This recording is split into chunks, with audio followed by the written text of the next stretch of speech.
하나님 말씀 누가복음 2장 1절에서 7절까지 말씀을 보시도록 하겠습니다. Book of Luke, chapter 2, verses 1 through 7. 누가복음 2장 1절에서 7절 말씀.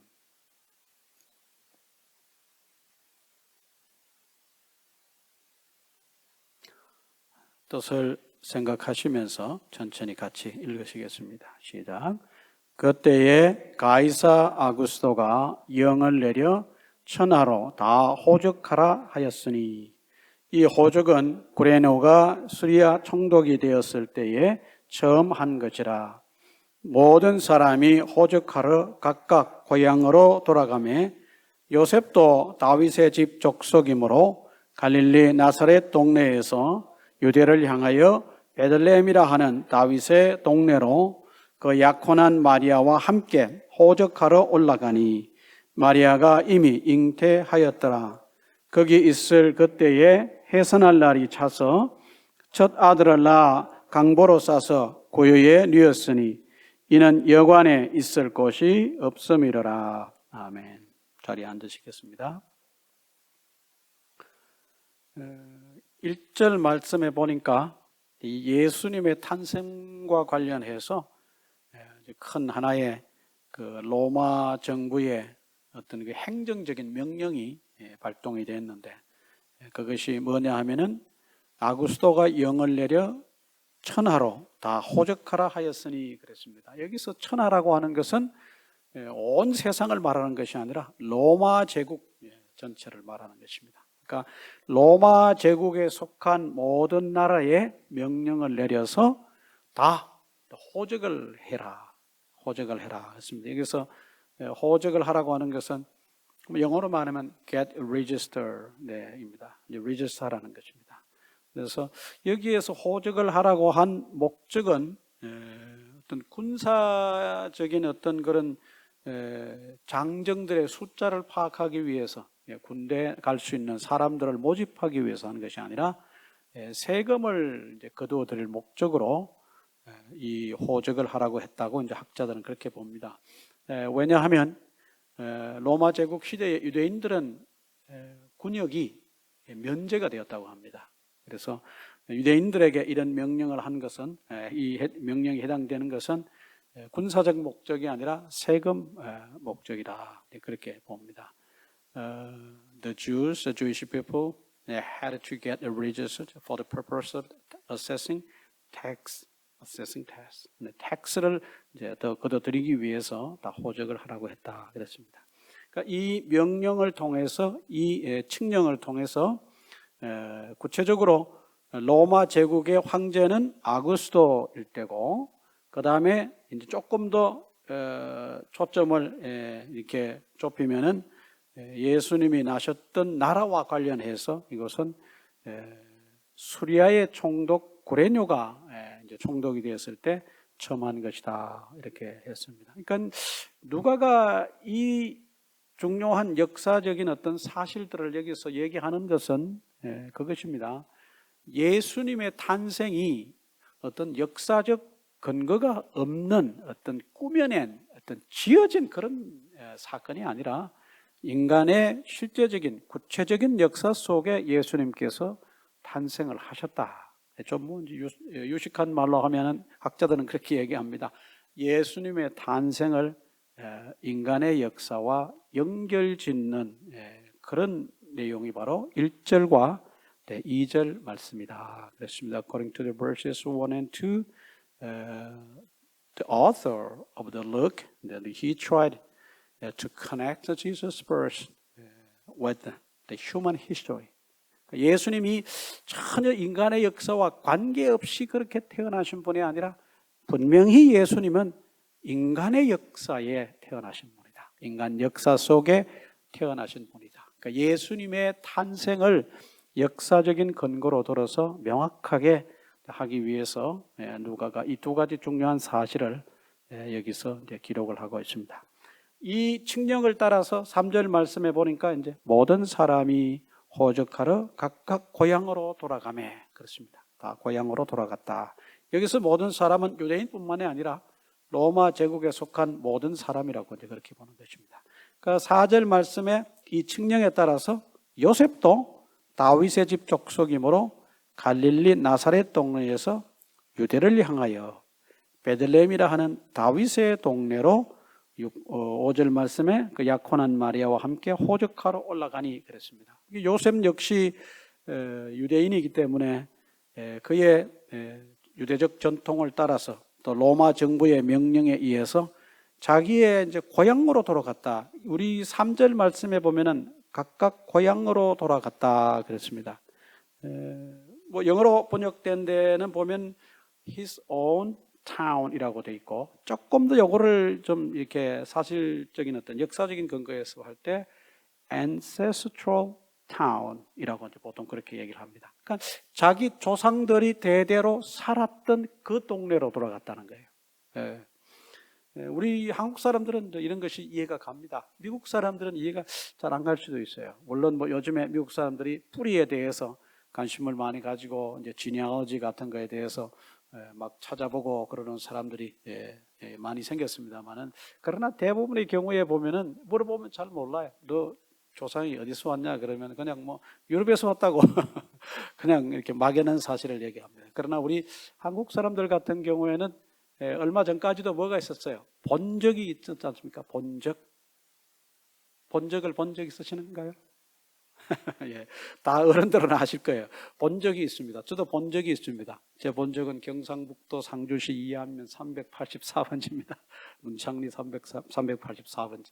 그게 저희 본적이에요. 왜 그게 본적이 됐냐? 저는 거기서 별로 살지도 않았어요. 저희 아버지가 거기서 태어나셨고, 저희 그 아버지 대로 쭉 거슬러 올라가면, 계속해서 거슬러 올라가면서 그 동네에 발을 붙이고 사신 저희 조상들이 거기서부터 시작을 했거든요. 그래서 우리는 그것을 본적이라고 그렇게 얘기합니다. 본적. 한국에서 행정적인 서류를 뗄 때 뭐 어떤 신분, 출생 이런 관계에 늘 따라다니는 것은 본적이었습니다. 본적. 본적이 아주 중요한 역할을 했죠. 그러니까 오늘 여기 본문에서 모든 사람이 호적하러 각각 고향으로 돌아가며 그럴 때 우리는 이해가 금방 가요. 그렇지 않습니까? 우린 뭐 옛날에는 뭐라 그럴까요? 저 등본을 뗄 때 이렇게 원래 내가 태어났던 그 면사무소 그 소재지에 가서 이렇게 발급받고 그렇게 했습니다. 지금은 전산 발급이 되니까 뭐 어디서나 가능하겠지만 옛날에는 그렇지 않았습니다. 그래서 이런 성경을 읽을 때 참 이해가 가기 쉬운 그런 부분이기도 합니다. 그러니까 요셉도 그의 조상들이 살았던 동네로 이제 호적을 하러 갔는데 4절 말씀해 보니까 Joseph's ancestral town is Bethlehem이다. The city of David. 다윗의 동네라고 이제 그렇게 되어 있습니다. 그러니까 왜 여기서 다윗의 동네를 말을 부연 설명하느냐 하면은 여러분들이 마태복음 1장이나 누가복음에 나오는 그 족보를 이렇게 보시면은 예수님의 출생과 관련해서 쭉 이제 족보를 얘기합니다. 그 족보의 강조점 중에 하나는 예수님이 다윗의 후손으로 태어나셨다는 것입니다. 다윗의 후손으로 태어나셨다. 그러니까 왕으로 오신 거예요. 왕의 후손이라 그 얘기입니다. 다윗 왕의 후손으로 예수님께서 이 땅에 태어나셨다. 이것이 이제 구약에서 계속 이제 예언이 되었던 그런 내용이기도 합니다. 그래서 요셉이 자기들의 조상이 살았던 동네가 어디냐? 다윗의 동네, the city of David, the Bethlehem이다. 그러니까 베들레헴으로 가서 호적을 하기 위해서 갔다 그랬습니다. 그때 요셉이 혼자만 간 것이 아니라 약혼한 마리아와 함께 갔다는 것입니다. 우리가 누가복음 1장은 읽지 않았습니다만 여러분이 오늘 집에 가셔서 누가복음 1장을 찬찬히 한번 읽어보시길 바라겠습니다. 거기에 읽어보시면은 그 요한의 탄생과 요한의 출생과 예수님의 잉태에 관한 내용이 그 누가복음 1장에 잘 기록이 되어 있습니다. You read in the first chapter of the book of Luke that you can find the story of John's birth and Jesus' pregnancy입니다. 예수님의 잉태와 요한의 출생에 대한 그런 얘기로 나와 있고, 그 요한의 어머니와 예수님의 육신의 어머니 마리아가 만나서 대화를 나누는 그런 내용들이 쭉 있고 거기에 찬송이 실려져 있습니다. 그것이 이제 전제되고 2장으로 넘어온 거지 않습니까? 일단 그 내용에 보시면은 마리아가 잉태한 사실이 그곳에 기록이 되어 있습니다. 그렇게 해서 시간이 이제 많이 흘렀습니다. 흐른 상태에서 호적을 하러 올라간 거죠. 호적을 하러 올라갔는데 6절 말씀에 보니까 거기에 있을 그때에 해산할 날이 찼다. 그래서 7절 말씀에 누가가 구체적으로 뭐 어떤 과정을 거쳐서 예수님이 이렇게 출생을 했다라고 하는 어떤 뭐 그런 것에 대한 얘기는 구체적으로 실질 않았습니다. 7절에 가서 보니까 6절에 이어서 첫 아들을 낳았다. 예수님이 여기서 출생을 하셨다. She gave birth to her firstborn, a son, Jesus there. 예수님이 거기서 출생을 하는 그런 내용을 이제 기록을 하고 있습니다. 그리고 7절 말씀에 보니까 예수님이 그 태어나신 그 장소가 우리가 이제 뭐 보통 성탄절에 관한 드라마라든지 무슨 뭐 연극 같은 거 꾸밀 때 보면은 이제 늘 우리가 소위 말하는 마국간이 등장을 하는데 그것이 왜 마국간이고 그것이 왜 짐승들이 거처하는 장소냐? 7절에 근거해서 그러는 겁니다. 구유에 누였으니 그렇습니다. 우리말은 구유, 영어말은 feed trough. 그러니까 짐승들이 먹이를 먹을 수 있도록 길게 홈을 파서 만든 짐승들의 밥그릇이죠. 쉽게 말하면 짐승들 밥그릇입니다. 거기에다가 예수님을 누였다. 이제 보니까 예수님을 출산을 하셔서 강보에 싸서 거기에 누였다는 것은 출산 장소가 곧 뭐다? 짐승들이 거처하는 그런 장소였다는 것을 우리가 짐작할 수 있다. 그래서 이 구유는 뭐 말구유다, 이렇게 그렇게 우리가 짐승을 그 앞에 붙여서 그렇게 얘기를 합니다만은 이제 구체적으로 누가는 구유라고만 했지 그것이 말이 있던 장소인지 소가 있던 장소인지 그건 얘기하지 않았습니다. 그러나 분명한 사실은 예수님이 태어나셨던 그 장소는 요즘처럼 안락한 무슨 뭐 가정집도 아니고 흔히 뭐 우리 현대 사회의 대부분의 출산이 병원에서 이제 일어나는데 그런 어떤 그 산부인과 병동에서도 아니고 예수님은 그야말로 짐승들이 거처하는 그런 장소에서 태어나셨는데 그 이유를 누가가 기록했는데 끝에 보시면 7절 후반절에 보면 이는 여관에 있을 곳이 없음이로라. 근데 학자들 설명은 그렇습니다. 아구스토스가 호적을 하라고 명령을 하니까 많은 사람들이 동시다발적으로 그냥 자기의 고향을 방문하게 됐고 그러다 보니까 그 많은 사람들을 다 어카모데이트 할 수 있는 그런 뭐 이렇게 숙박시설이 아주 턱없이 부족했다는 것입니다. 그러다 보니까 요셉의 가정도 호적하러 갔지만 그 동네에 이미 그 어떤 그 뭐라 그럴까요? 숙박시설이 전부 꽉 차서 There was no vacancy in lodge. 그래서 할 수 없이 그들이 찾아간 장소가 뭐였느냐? 이 짐승들이 거처하는 그런 장소였다.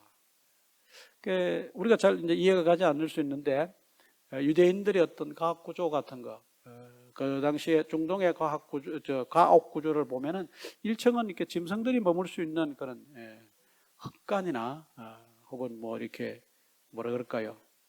마구간? 우리식으로 말하면 그런 장소였고 그 2층에 사람들이 거주할 수 있는 그런 장소로 꾸며서 가족들이 거기서 사람들이 생활을 했다 그랬습니다. 그러니까 그 2층 여관 2층은 전부 다 사람들이 꽉 찼어요. 그런데 이제 그 여관의 그 당시에 교통수단 중에 하나는 아마 말이나 낙이나 이런 것이었을 텐데 그걸 타고 온 많은 사람들이 요즘 말로 하면 차를 파킹하는 것처럼 거기다가 묶어두는 거예요. 거기다가 이제 스테이하게 하는 거예요. 근데 거기에 조금 공간이 있었던 모양입니다. 그 야박한 주인은 아니었던 것 같습니다. 우리 지금 2층은 꽉 찼는데 거기라도 가려면 가라고 아마 들어가려면 가라고 허락을 했던 것 같습니다. 그래서 예수님이 그곳에서 출생을 하게 되었다. 이것이 이제 오늘 본문에 나온 그런 대략적인 내용입니다. 이 말씀을 통해서 좀 몇 가지 한번 좀 살펴보도록 하겠습니다. 예수님의 그 탄생에 대해서 세상에 믿지 않는 사람들은 여러 가지로 반론을 제기하고 또 예수 믿는 사람들 중에도 어떤 사람들은 예수님의 탄생에 대한 의문을 제기하는 그런 사람들도 있긴 있습니다.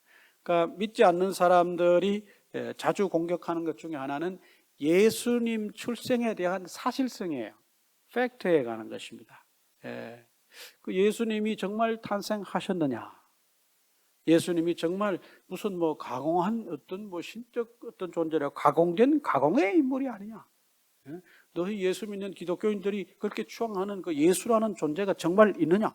정말 그 사람이 있다면 이 역사 속에 인간 역사 속에 출생을 했느냐 하는 그런 문제를 가지고 많이 시비를 겁니다. 그러나 우리가 어떤 뭐 과학적인 철학적인 이론과 논리로 그들로부터 우리가 디펜드할 그런 필요는 없다고 봅니다. 우리의 유일한 디펜드의 최종적 권위는 성경입니다. 성경에 돌아가서 보니까 오늘 본문 말씀에 예수님께서 탄생하신 것이 명확하다. 어떻게 명확하냐? 로마 제국의 황제가 칙령을 내려서 호적하라고 하는 그 사실, 그것은 역사적 사실이 아니냐 그 얘기입니다. 그리고 또 하나 로마 제국이 통치하던 그 행정 시스템 중에 하나가 뭐냐 하면은 총독을 세워서 총독으로 하여금 특정한 지역들을 통치하도록 그렇게 했었는데 그 구체적인 총독의 이름이 구레노라고 하는 이름이 언급이 되어 있습니다. 그러니까 로마 제국의 특정한 황제의 이름, Caesar Augustus라고 하는 이름이 명확하게 나와 있고, 그 다음에 총독도 역시 the governor of Syria, 그 수리아 지역을 통치했었던 구레노라고 하는 총독의 이름이 명확하게 거론이 되어 있지 않느냐 그 얘기입니다. 그러니까 이 사람들이 현실적으로 인간 역사 속에 통치할 그때 예수님이 태어나셨다 그 얘기입니다. 그럼 여기에 더 우리가 어떤 뭐 예수님의 출생에 대한 사실을 반박하고 시비를 할 근거가 그냥 싹 사라지는 겁니다. 그러니까 누가도 그런 면에서 예수님의 출생의 사실성에 대한 강조를 위해서 명확하게 이 두 사람을 여기서 거론한다 학자들은 그렇게 봅니다. 여러분들이 어디 가서 예수님이 진짜 출생하셨느냐 그렇게 질문을 받을 때 이 본문 말씀을 펼쳐서 예수님이 너 로마 제국을 의심하느냐? 로마 제국이 실제로 있었느냐 없었느냐 너 그거 믿냐 안 믿냐? 다 믿습니다. 로마 제국을 믿지 않는 사람이 어디 있습니까? 다 로마 제국이 있었다고 얘기를 합니다. 오늘 학문적인 어떤 뭐 여러 가지 측면에서 많은 것들이 로마 제국의 결과물이지 않습니까? 그거 부인할 수가 없습니다. 바로 그 로마 제국, 그 제국을 한때 통치했던 이 아거스토 시저라고 하는 사람인데 그 사람이 통치하던 그때예요. 그때. 이 시저는 기원전 63년에 태어났다고 그렇게 봅니다. The Caesar Augustus was born in BC 63. 그리고 기원전 27년에 로마의 황제로 쉽게 말하면 Caesar Augustus라고 하는 그런 타이틀을 받게 됩니다. He became a Caesar Augustus in BC 27. 그리고 그 이후로 AD 14년까지 통치를 하다가 AD 14년에 죽습니다. He died in AD 14.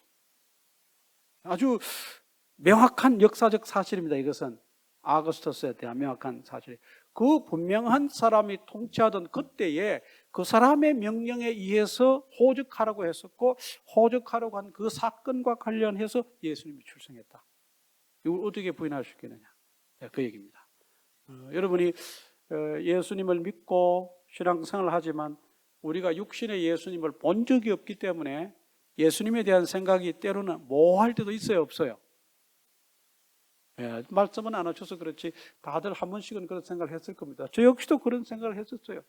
예수님이 2000년 전에 태어나셔서 십자가를 지시고 날 위해 돌아가셨다는데 그 예수님에 대한 어떤 육신의 모습을 눈으로 확인하지 않은 그런 입장에서 믿는다는 것이 그게 쉬운 일이 아니었습니다. 그렇잖아요. 보고도 못 믿는데 안 보고 믿는다는 것이 그렇게 쉬운 일이 어려운 일이지 않습니까? 쉬운 일이 아니거든요. 그러니까 그런 면에서 만약에 이제 의심이 들고 의문이 생긴다면 이런 성경을 펼쳐놓고 내가 비록 보진 못했으나 내가 믿는 예수님은 분명히 어떻게 하셨다? 이 인간 역사 속에 출생하셨다. Jesus was born in the human history. It is a fact about Jesus' birth in human history. 예수님 인간 역사에 탄생하신 예수님에 관한 그 명확한 사실입니다. 이것은 뭐 우리가 흔히 하는 속된 표현이기도 합니다만은 빼도 박도 못하는 뭐예요? 팩트예요. 네, 명확합니다. 저도 못 보고 믿지만 분명한 것은 예수님이 이 땅에 분명히 출생을 하셨고 오셨다는 사실입니다. 여러분 이 사실을 잘 기억하시길 바랍니다.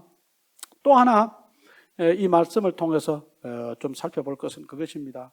우리가 이런 말씀들을 이렇게 읽을 때 우리가 그런 어떤 좀 신학적으로 조금 더 이렇게 어려운 내용, 깊은 내용은 지나치기가 쉽습니다.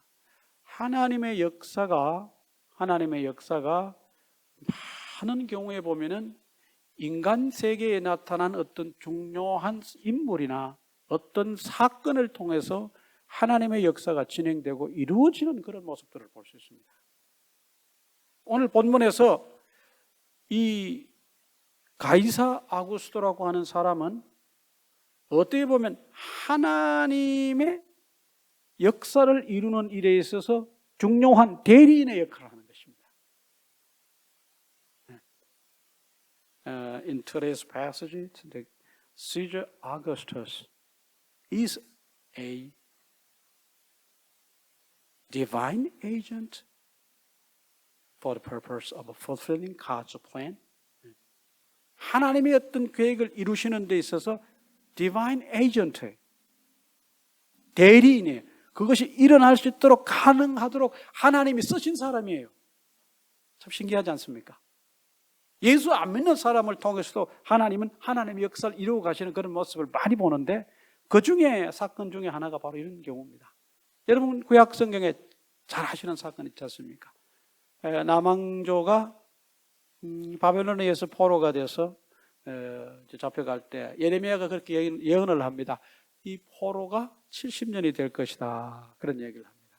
그 포로 70년이 끝나는데 그 예언의 그 성취를 누구를 통해서 이루시냐 하면은 여러분 잘 아시는 대로 바사, 페르시아의 왕인 누구를 통해서?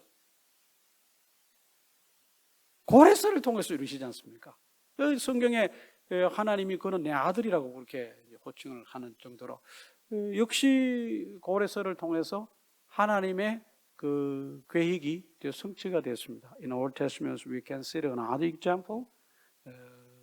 You know the name in Cyrus, the king of the Persian Empire. He set all the people free. It was fulfillment of God's plan, prophesied by the prophet Jeremiah.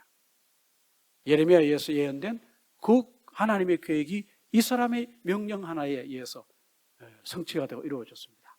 그러니까 오늘 여기 본문으로 다시 돌아와서 우리가 로마 제국의 그냥 한 황제에 불과했던 그 사람을 우리는 그냥 그 사람은 황제였다라고만 생각하지만 하나님께서는 로마 황제를 통해서 하나님이 어떤 계획을 성취하셨습니다. 그럼 구체적으로 그게 뭐냐? What is that? 그건 다름이 아니라 호적하라고 하는 명령을 통해서 요셉과 마리아가 베들레헴으로 돌아가게 됩니다. 그리고 거기서 누구를 출산합니까? 예수님을 출산합니다. 예수님이 베들레헴에서 출생하게 되는 이 일은 이미 구약에서 예언된 이야기입니다. 여러분 잘 아시는 대로 Mary's giving birth her son in Bethlehem. It wasn't prophesied. It was told in Old Testament. 그러니까 예수님은 어디에서 출생하셨냐? 베들레헴에서 출생하셔야 되는 거예요. 그렇죠? According to the Old Testament prophecy, Jesus should be born in Bethlehem. 왜? 예수님은 이 땅에 유대인의 왕으로 오시고 만왕의 왕으로 오시기 때문에 Jesus should come as a king of Jews. 그 유대인들의 고향 또 더구나 다윗 왕조의 후손으로 오셔야 했습니다. Jesus should come as a descendant of King David. 예수님이 다윗 왕의 후손으로 오기 위해서는 다윗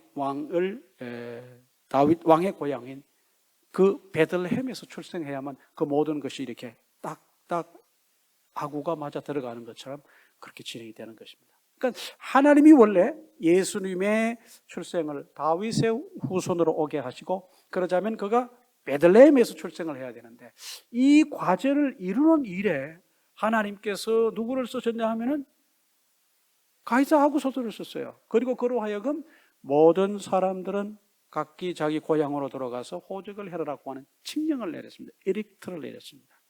Caesar Augustus issued an edict on all the people under the control of Roman Empire should go to their own hometown to get registered there.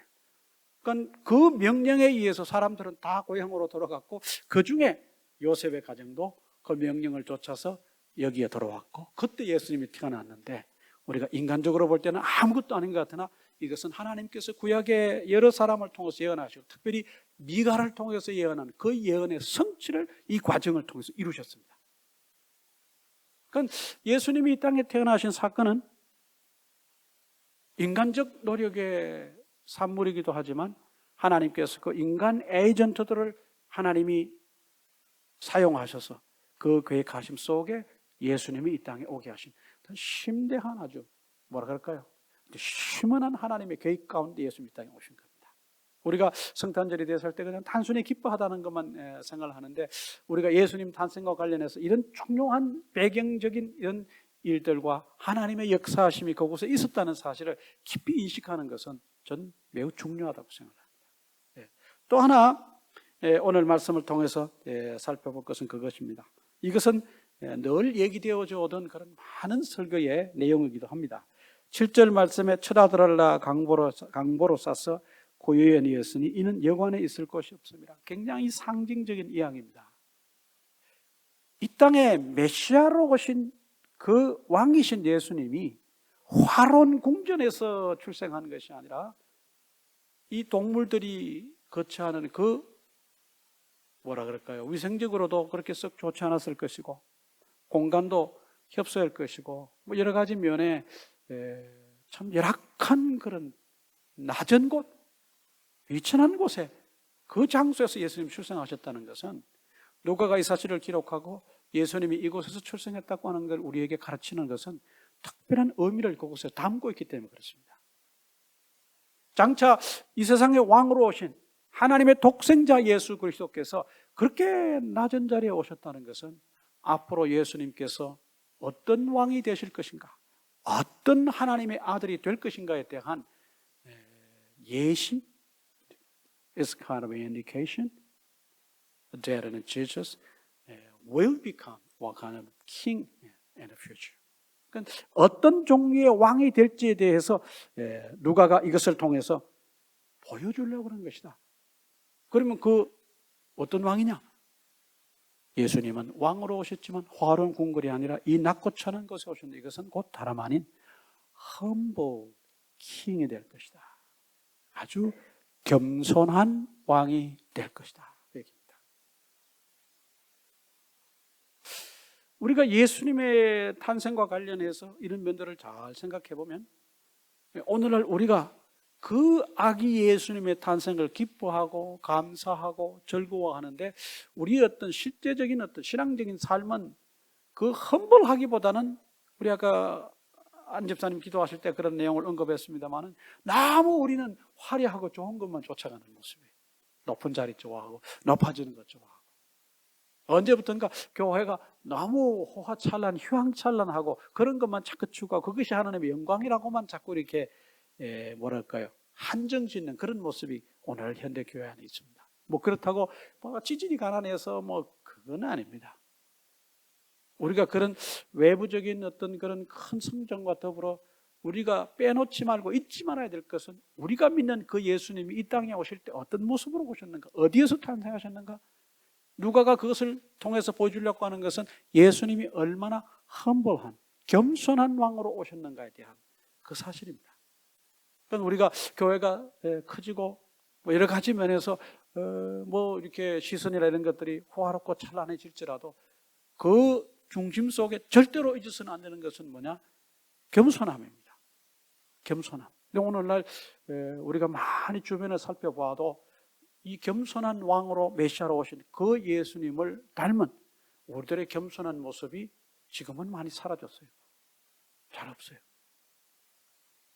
교회가 사회의 어떤 큰 부분을 차지하면 할수록 더 덕이양양하고 더 그 기세가 커져서 겸손하기보다는 오히려 자꾸 높아지는 모습이 더 많이 보입니다. 여러분 한번 잘 생각해 보시길 바랍니다. 이 땅에 참 거할 곳이 없어서 그 비천한 곳에 탄생하신 예수님이 아주 겸손한 왕으로 오셨는데, 겸손한 왕을 믿는 나는 그 겸손한 왕의 모습을 정말 닮은 사람인가? 한번 여러분 스스로 신앙생활을 한번 잘 점검해 보시고, 또 우리 교회는 그 겸손한 왕을 닮은 겸손한 교회인가? 한번 다시 이 성탄 주일을 맞이해서 그런 부분들을 한번 좀 점검을 했으면 좋겠다 생각을 합니다.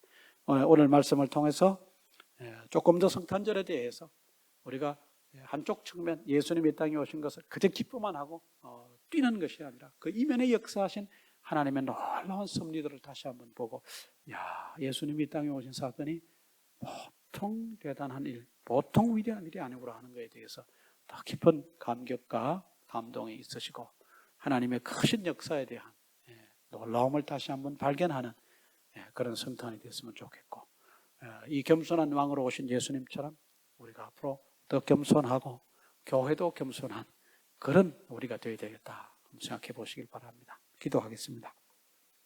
하나님 아버지, 오늘 귀한 말씀을 통해서 몇 가지 함께 살펴보았습니다.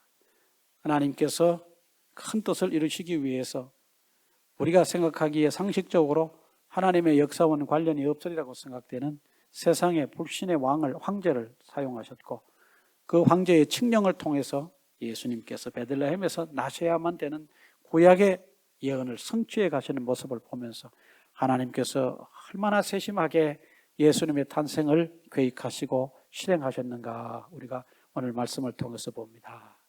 또 오늘 말씀을 통해서 보는 것은 이제 이 예수님께서 이 땅에 오실 때 호화로운 휘황찬란한 궁전에서 나시지 않고 짐승들이 거처하는 참 낮고 비천한 장소에 겸손한 모습으로 오셨던 그 예수님의 모습을 통해서 오늘 우리의 신앙생활을 다시 한번 돌아봅니다.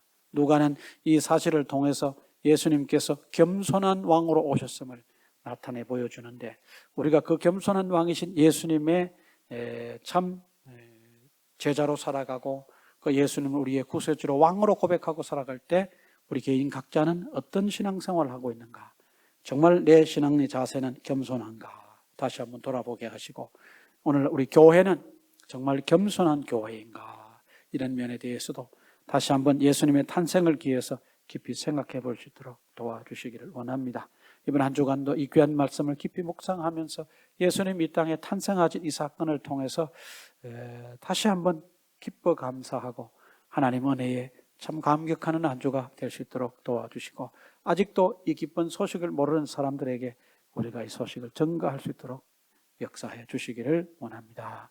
예수님의 이름으로 기도합니다. 아멘.